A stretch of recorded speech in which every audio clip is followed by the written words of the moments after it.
झूठों के शहर में मैं सच बोल बैठा। वो शहर नमक का था, मैं ज़ख्म घोल बैठा। बशीर बद्र साहब का ये एक शेर है। नमस्कार मित्रों। जीवन में उतार चढ़ाव हर एक जीव के आते हैं, तो हमारे आपके भी आते हैं और ये एक सत्य है। इससे इसको स्वीकार कर लेना ही समझदारी है, क्योंकि जैसे कि संसार में सुख हमारे हैं तो दुख भी हमारे हैं। अक्सर कुछ लोग कहते हैं कि हम बहुत दुखी हैं और कुछ लोग अपने दुखों को खामोशी से, समझदारी से, ये जानते हुए कि ये उनको लेने ही हैं, सहन करते हैं। ईश्वर के प्रति उनकी श्रद्धा होती है तो उनमें धैर्य भी आ जाता है।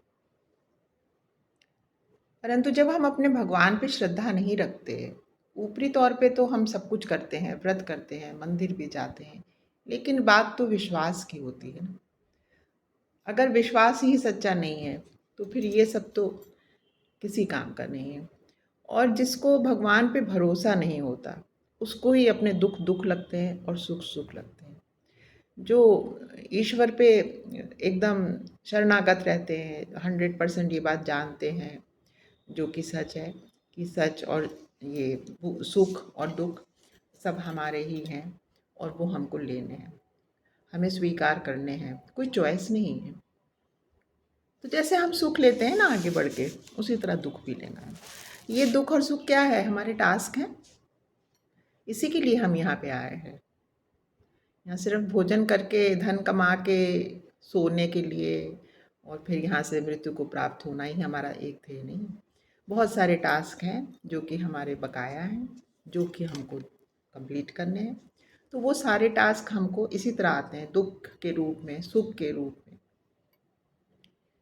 तो ऐसी ही सी बात है कि सपोज़ हमें खाना बनाना है, तो हम किचन में जाके हल्ला मचाएँ कि हमको खाना बनाना पड़ रहा है, हमको खाना बनाना पड़ रहा है, हमको खाना बनाना पड़ रहा है। इससे कुछ होने वाला नहीं।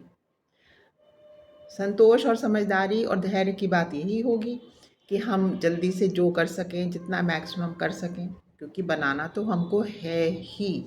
कोई चॉइस नहीं है। हमें कोई काम देता है तो वो काम हम करते हैं ना। लोग सर्विस करते हैं तो सर्विस में एक निश्चित काम होता है कि इतना काम आपको करना है। वहाँ शोर तो नहीं मचाते हम। ये तो नहीं कहते कि हमें इतना काम दे दिया, और कह जो लोग चिल्लाते रहते हैं उससे क्या फ़र्क पड़ता है? तो वो तो इंसान की नौकरी है, लेकिन ये भगवान का विधान है। बात नौकरी की नहीं है। बात ये है कि वो हमारे ही कामों की वजह से ईश्वर ने हमको यहाँ भेजा है। अगर हमारे सारी चीज़ें संपूर्ण हो गई होती, जिसे कहना चाहिए कर्म का कोई फेर रह ही नहीं गया होता, तो निश्चित ही हम यहाँ होते ही क्यों? भगवान का अंश है तो भगवान में ही रहते ना। लेकिन जब हम यहाँ हैं तो एक जिसे कहते हैं ऑब्वियस सा बात है कि हमारे पास बहुत सारे टास्क अभी बाकी हैं। जैसे कि मेरे इस जन्म में जो पति रूप में मेरे वो भगवान में लीन हो गए हैं, तो कई बार मेरे मन में भी विचार ये आता है कि मैं यहाँ क्या कर रही हूँ। और अक्सर मैं पूजा में और ऐसे भी चलते फिरते भगवान जी से पूछती हूँ कि अभी मेरा कितना टास्क बाकी है भगवान जी, जल्दी जल्दी से करा लीजिए और मुझे घर बुला लीजिए। लोगों को मृत्यु से ही बहुत भय है। अब बताइए, जिस जगह से हम आए हैं और उसी जगह हमको लौट के जाना है, तो ये तो प्रसन्नता की बात है कि भय की बात है? जैसे छोटा-सा सफ़र करके हम कहीं जाते हैं और जब हम अपना घर पहुँचते हैं, तो क्या हम दुखी होते हैं? या क्या हमें डर लगता है अपने घर में आने से?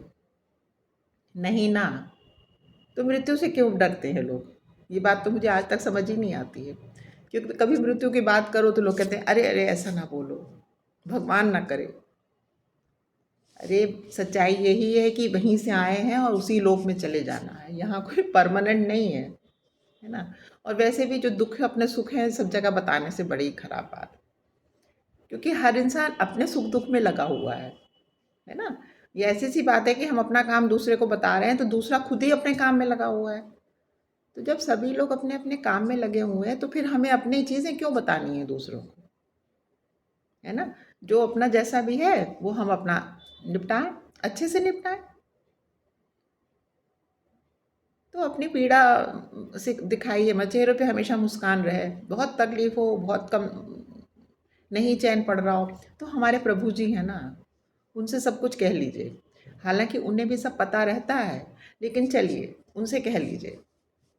जैसे बच्चा माँ से नहीं रोते, वो सब माँ को तो सब पता है कि बच्चे ने क्या शैतानी करी, क्या गड़बड़ करी, कहाँ इसको चोट लगी, कब इसको भूख लगी, पर फिर भी बच्चा माँ से रो के बताता है ना। इसी तरह अपने भगवान जी से हम लोग सब कुछ कह लें, बस और किसी से नहीं। क्योंकि देखा जाए तो सुख और दुख कुछ है ही नहीं। आज के लिए बस इतना ही। आप लोगों ने मेरी बात सुनी, बहुत बहुत thank you friends. God bless you. नमस्कार।